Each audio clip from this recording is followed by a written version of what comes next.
الحمد لله رب العالمين، الصلاة والسلام على سيد الأنبياء والمرسلين، أما بعد فأعوذ بالله من الشيطان الرجيم. بسم الله الرحمن الرحيم. الصلاة والسلام عليك يا رسول الله وعلى آلك وأصحابك يا حبيب الله.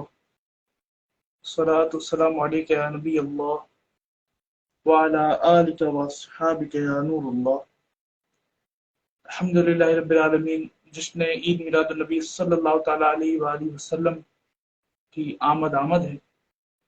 12ویں شریف الحمدللہ پھر تشریف لے آئی، اور اللہ تبارک و تعالیٰ کا کروڑ احسان ہے کہ اس نے پھر ہمیں ماہ ربیع الاول عطا فرمایا.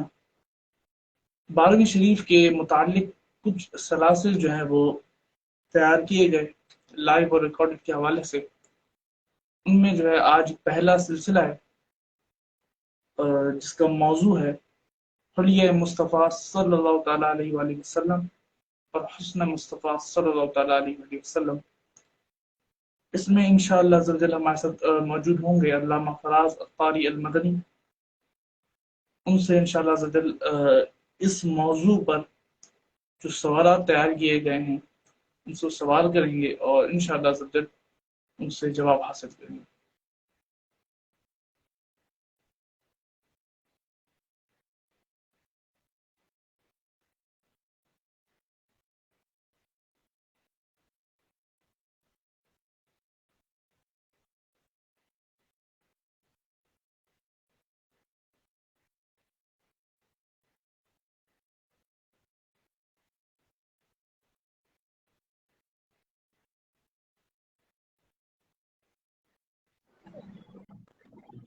السلام علیکم ورحمۃ اللہ وبرکاتہ.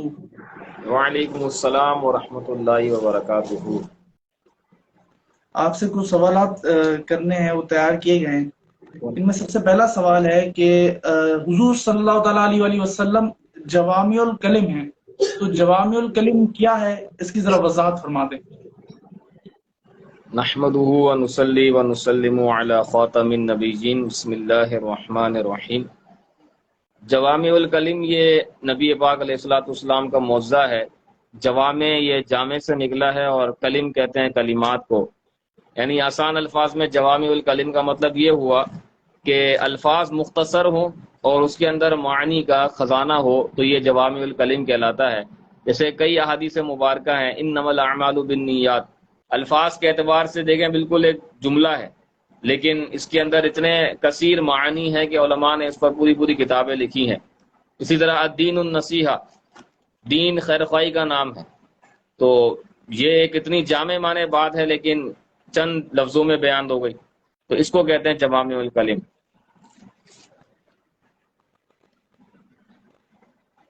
اب حلیہ مصطفیٰ صلی اللہ تعالیٰ علیہ وسلم اور حسن مصطفیٰ صلی اللہ تعالیٰ علیہ وسلم کے متعلق سوال کہ حضور صلی اللہ تعالیٰ علیہ وسلم کا چہرہ مبارکہ کیسا تھا؟ نبی پاک علیہ الصلوۃ والسلام کا چہرہ مبارک ظاہر بڑا حسین اور جمیل تھا، اور امام قرطبی رحمۃ اللہ علیہ نے لکھا ہے کہ اللہ کریم نے نبی پاک علیہ الصلوۃ والسلام کا سارا حسن تو ہم پر ظاہر بھی نہیں فرمایا. اگر اللہ پاک اپنے محبوب کا سارا حسن ہم پر ظاہر فرما دیتا تو ہم دیکھنے کی تاب ہی نہ رکھتے. یہ تو اللہ پاک کا احسان ہے کہ اس نے اتنا حسن ظاہر فرمایا جس کو دیکھنے کی ہم قدرت رکھتے ہیں. اور کئی احادیث مبارکہ ہیں جس میں حضور علیہ الصلوۃ والسلام کے چہرے مبارکہ کے متعلق احادیث موجود ہیں.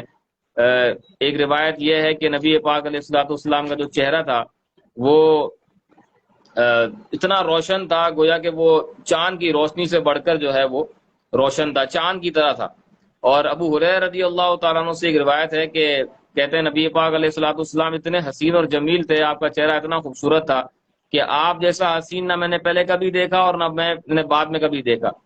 اور یہ جو چاند کی طرح کہا گیا نا، تو اس کے بارے میں علماء نے فرمایا کہ یہ صرف تشبیہ دینے کے لیے، سمجھانے کے لیے، کیونکہ چاند کو جب بندہ دیکھتا ہے، 14ویں چاند کو دیکھتا ہے تو اس کو جو ہے ایک سکون اور اطمینان نصیب ہوتا ہے، لطف ملتا ہے، مزہ آتا ہے. تو اس اعتبار سے نبی پاک علیہ الصلوۃ والسلام کا چہرہ چاند کی طرح تھا کہ جب آپ کو دیکھا جاتا تو لوگ اس کی زیارت سے سکون پاتے تھے. باقی چاند تو خود حضور علیہ الصلوۃ والسلام کے صدقے میں روشن ہے، چاند خود حضور علیہ الصلوۃ والسلام سے برکتیں لے رہا ہے تو پھر یہ صرف سمجھانے کے لیے ہوتا ہے، ورنہ حضور علیہ الصلوۃ والسلام کے حسن و جمال کو یہ لفظوں میں بیان نہیں کیا جا سکتا۔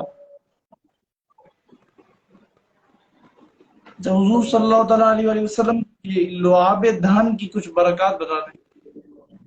لعاب دہان کی کئی برکات احادیث کریمہ کے اندر موجود ہیں۔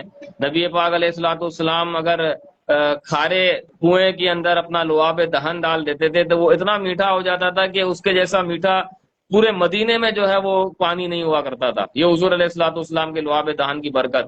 اسی طرح کوئی اپنی ٹوٹی ہوئی پنڈلی لے کے حاضر ہوتا تو حضور علیہ الصلوۃ والسلام اس پر اپنا لعاب مبارک لگاتے تو وہ ٹھیک ہو جاتا۔ اسی طرح ایک صحابی رضی اللہ تعالیٰ عنہ کی آنکھ میں آشوب چشم ہو گیا، حضرت علی کے متعلق ملتا ہے واقعہ خیبر کے اندر کہ آنکھ میں جو ہے وہ آشوب چشم ہو گیا، تو نبی پاک علیہ الصلوۃ والسلام نے اپنا لعاب مبارک ان کی آنکھ میں لگایا تو کہتے ہیں کہ میری آنکھ پہلے سے زیادہ روشن ہو گئی، اور جو آنکھ قدرتی طور پر تھی جسے میں دیکھ رہا تھا جس میں بیماری نہیں تھی، اس سے مقابلے میں اس میں جس میں حضور علیہ الصلوۃ والسلام نے لعاب داخل فرمایا تھا وہ زیادہ روشن ہو گئی۔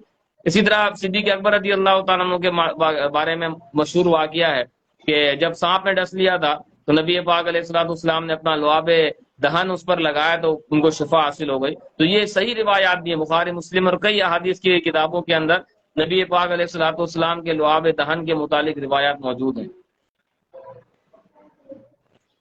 اچھا، حضور صلی اللہ تعالیٰ علیہ وسلم کی سماعت مبارک کیسی تھی؟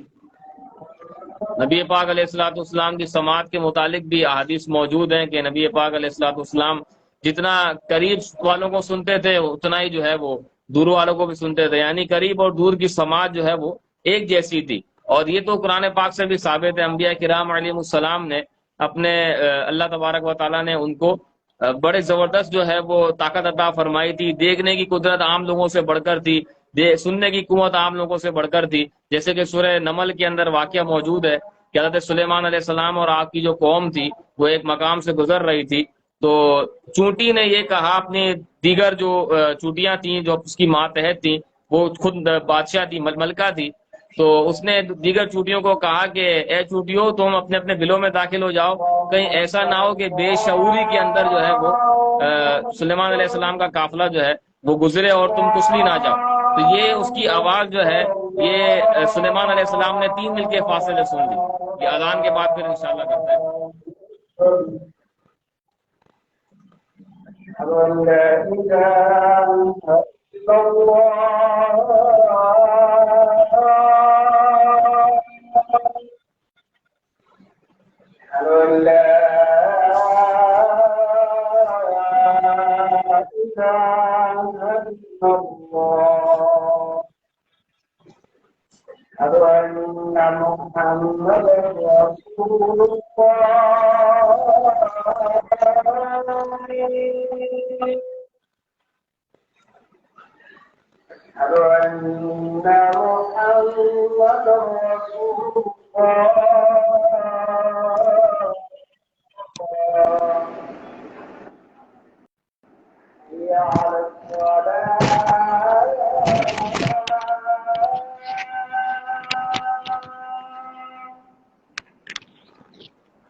اچھا، حضور صلی اللہ تعالیٰ علیہ وسلم کی نظر مبارک کیسی تھی؟ آواز نہیں آئی۔ حضور صلی اللہ تعالیٰ علیہ وسلم کی نظر مبارک کیسی تھی؟ دوبارہ بولیں۔ حضور صلی اللہ تعالیٰ علیہ وسلم کی نظر مبارک. اچھا، وہ سماعت کی بات میں پہلے مکمل کر لوں. تو نبی پاک علیہ السلام جیسی دور کی گفتگو سنتے تھے ایسے قریب کی سنتے تھے. اور اعلیٰ حضرت رحمۃ اللہ علیہ فرماتے ہیں دور و نزدیک کے سننے والے وہ کان لعل کرامت پہ لاکھوں سلام. اور ایک اور شعر ہے فریاد امتی جو کرے حال زار میں ممکن نہیں کہ خیر بشر کو خبر نہ ہو. اچھا، یہ جو سماعت مبارک ہے اور آنکھ مبارک ہے، ان دونوں کا کمال میں آپ کو ایک ہی حدیث پاک سے بیان کرتا ہوں. بخاری شریف کی حدیث پاک ہے. جنگ موتا جب ہو رہی تھی تو نبی پاک علیہ السلام نے اپنے صحابہ کرام کو وہ اس کے لیے بھیجا. تو نبی پاک علیہ السلام مدینے میں موجود تھے اور وہ صحابہ کرام وہاں پر یہ جنگ لڑ رہے تھے. تو نبی پاک علیہ السلام نے حضرت زید بن حارثہ رضی اللہ تعالیٰ عنہ کو سپہ سالار بنا کے بھیجا. اب وہاں پر وہ جنگ ہو رہی ہے اور نبی پاک علیہ السلام اپنے صحابہ کے ساتھ مدینے میں موجود ہیں. وہاں سے یوں سمجھ لیں لائیو ٹیلی کاسٹ چل رہا ہے کہ وہاں نبی پاک علیہ السلام فرماتے ہیں کہ ابھی جھنڈا زید بن حارثہ کے ہاتھ میں ہے اور یہ دشمنوں سے لڑائی کر رہے ہیں اور اب زید بن حارثہ شہید ہو گئے. اب جو جھنڈا ہے، جو علم ہے، وہ حضرت جعفر طیار رضی اللہ تعالیٰ عنہ کے ہاتھ میں. پھر فرمایا کہ یہ بھی لڑتے لڑتے شہید ہو گئے. اب جو جھنڈا ہے وہ غالباً عبداللہ بن رواح رضی اللہ تعالیٰ عنہ کو عطا کیا گیا. اور پھر جب وہ بھی شہید ہو گئے اس کی بھی خبر دی اور فرمایا کہ اب جو جھنڈا ہے وہ اللہ تبارک و تعالیٰ کی تلواروں میں سے تلوار یعنی خالد بن ولید رضی اللہ تعالیٰ عنہ کے ہاتھ میں ہو گیا آ چکا ہے. اور پھر نبی پاک علیہ السلام نے انہیں خوشخبری بھی دی کہ یہ جنگ ہم جیت چکے ہیں اور خیریت سے قافلہ واپس آنے والا ہے. تو اب آپ دیکھیں کہ نبی پاک علیہ السلام مدینے میں تشریف فرما ہے، مدینے میں جلوہ فرما ہے اور اتنے دور جو ہے وہ جنگ ہو رہی ہے، لیکن نبی پاک علیہ السلام کی نگاہ مبارک ان کو دیکھ بھی رہی ہے اور وہاں کی گفتگو بھی سن رہی ہے اور ان کو وہاں سے مطلب یہ سن کر اور دیکھ کر اپنے صحابہ کرام کو بیان بھی فرمایا جا رہا ہے. تو یہ حضور علیہ السلام کی نگاہ کا جو ہے وہ کمال تھا. اور یہاں ایک اور چیز میں بیان کروں اسی واقعے کے اندر ہے کہ نبی پاک علیہ السلام جب اپنے صحابہ کے ساتھ موجود تھے تو نبی پاک علیہ السلام نے اچانک اوپر دیکھا اور سلام کا جواب دیا. تو صحابہ نے عرض کی کہ ہم نے تو کوئی سلام نہیں سنا، آپ نے کس کو جواب دیا؟ تو نبی پاک علیہ السلام نے ارشاد فرمایا کہ ابھی جبرائیل امین یہاں سے گزرے تھے اور ان کے ساتھ جو ہے وہ جعفر طیار کی روح مبارک بھی تھی. یہ جعفر طیار کو ساتھ لے کر جا رہے تھے تو جبرائیل امین نے مجھے سلام کیا تو میں نے ان کے سلام کا جواب دیا. اور جعفر طیار رضی اللہ تعالیٰ عنہ کے بارے میں جو بھی جنگ موتا میں شہید ہوئے تھے ان کے متعلق بھی خبر دی کہ یہ جو ہے وہ جنتی لباس میں یہاں سے سیر کر رہے ہیں، اڑ رہے ہیں، جہاں جنت میں جاتے ہیں سفر کرتے ہیں. تو یہ حضور علیہ السلام کی نگاہ اور سماعت کا کمال تھا.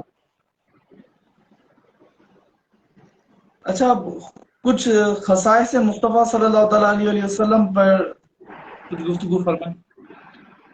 اللہ تبارک و تعالیٰ نے نبی پاک علیہ السلام کو کئی خصوصیات سے نوازا تھا اور خاصیت اور خاصے کی تعریف یہ ہوتی ہے کہ جو اسی میں پایا جائے اور کسی میں نہ پایا جائے. تو نبی پاک علیہ السلام کے کئی خصائص ہیں، کئی کمالات ہیں جو اور کسی کو عطا نہیں کیے گئے اور کئی احادیث کے اندر اس کا تذکرہ بھی موجود ہے.